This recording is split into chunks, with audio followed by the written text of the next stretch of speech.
Hey everyone, my name is Mary. I am one of the volunteers at the Newman Center. Growing up, I was always kind of an impatient kid. I always wanted things to happen right away. And, my mom, after me annoying her 80 million times, would always kind of turn around and be like, Mary, patience is a virtue. Fun fact, patience actually isn't a virtue. So, mom, you've been lying to me for the past 24 years, but it's fine. Um, I think that sense of impatience has always kind of stuck with me a little bit.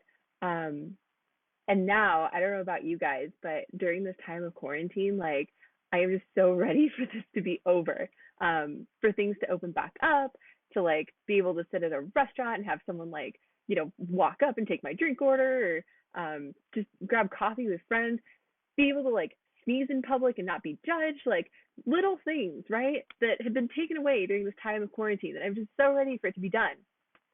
Um, and I've been reflecting a lot on this. And I think one thing that the Lord's kind of been telling me and putting on my heart is that, uh, patience is really important. May not be a virtue, but it's still really important. We can spend a lot of our time either looking in the past and reminiscing, looking through old photos and thinking back to, yeah, just different times when things were better, or like I said, when we could sit and have coffee with our friends, or I was looking through pictures of RE Congress and missing seeing all of my Newman friends. Um, or we can look to the future and think of, all the things that we want to do when all of this is over, and kind of start planning and just be chomping at the bit.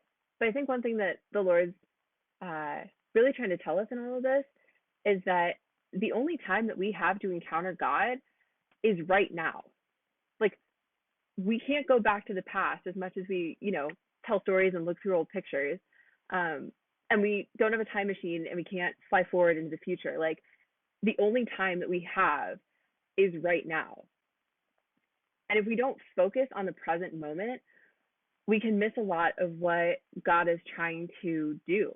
Because ultimately, as inconvenient and as frustrating as all of this is, like, God is still bringing a lot of good out of this. And God is still able to use this, and God is trying to do something with this. But a lot of times we can miss that. This Sunday is the reading that's the Road to Emmaus, and I love this reading.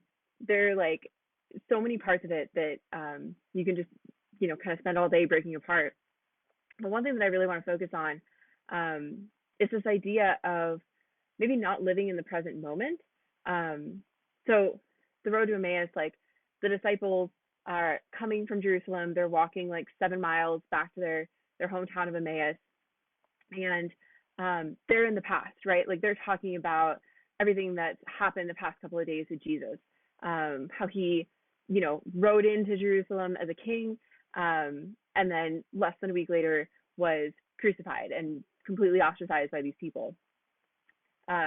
So they're walking and they're talking about this, and Jesus appears, right? And they don't recognize him. And praying through this, I wonder how many times that's happened in my own life, of how I'm in the past, kind of, thinking about something, or trying to process through something, or just trying to, live in the past. And I miss what Jesus is trying to do in front of me. I miss Jesus's presence in front of me. Ultimately, there is work that God is doing now. God is present in a really real and tangible way in your life. We may not have the sacraments right now, which I know has been, so hard on so many people. But that doesn't mean that God isn't still present. God is still right here with you, walking with you. And it's up to us to make the space to encounter him, and to allow ourselves to live in the present moment, and really pay attention and focus on him. So I would encourage all of us, just as we prepare for this coming Sunday, maybe sit and spend time with the gospel reading, and pay attention in a particular way of just staying in the present moment and what that looks like right now in your own life, and maybe what God is trying to show you. So I am praying for all of you, and I know that we will see each other soon. Bye.